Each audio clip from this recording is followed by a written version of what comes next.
Good morning, saints, and happy Monday. The verse for today is taken from 2 Corinthians chapter 12, verse 9.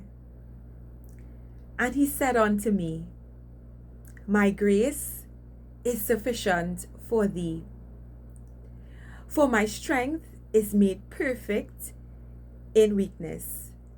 Most gladly, therefore, will I rather glory in my infirmities, that the power of Christ may rest upon me.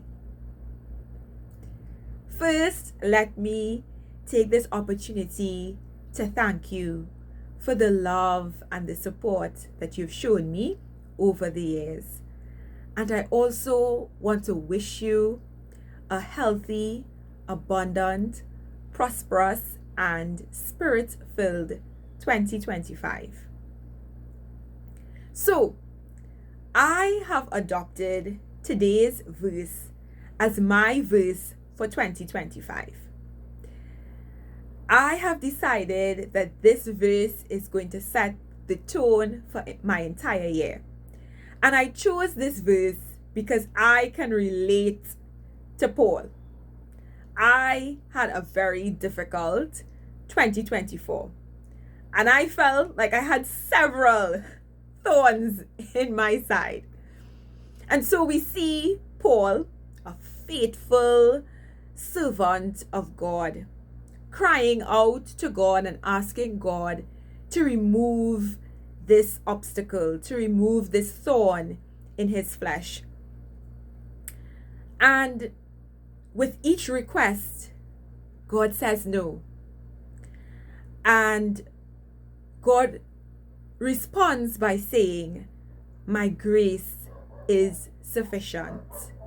And he goes on to say that it is in your weakness that my strength is evident.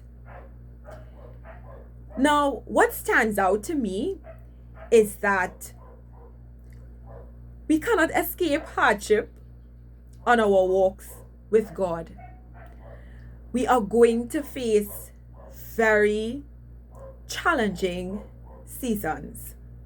And there are going to be moments when we feel like giving up, when we feel like what we are experiencing is unbearable, and we want God to take it away from us.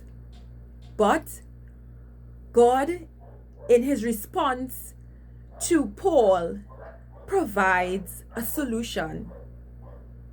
The solution is not to remove the problem, but to lean into God, to surrender to God, to recognize that we are unable to lean on our own understanding, abilities, and strengths. We must put our complete trust in God. And it is only when we relinquish that control and that desire to want to fix it ourselves can God really come in and work through us and help us to navigate through these dark times. And so now, like Paul, I can delight in my persecutions and in my infirmities because I don't have to rely on Shamiso. I can give it all to God, knowing that he is more than capable of dealing with it, and that through this trial, I am being refined and sanctified so that I can look more and more like Jesus Christ.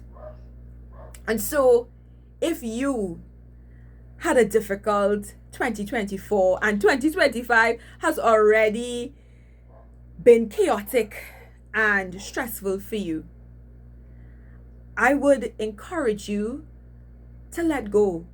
And I know we say this, let go and let God, but what does that really mean?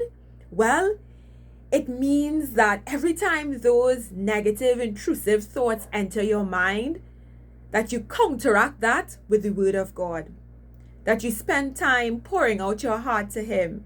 that you journal and let him know that you're having a difficult time during this season. Strengthen me, fill me up with you, oh God, because I know I am not able. It's really about surrender. And so, may we always remember that God's grace is enough. We don't have to fight up.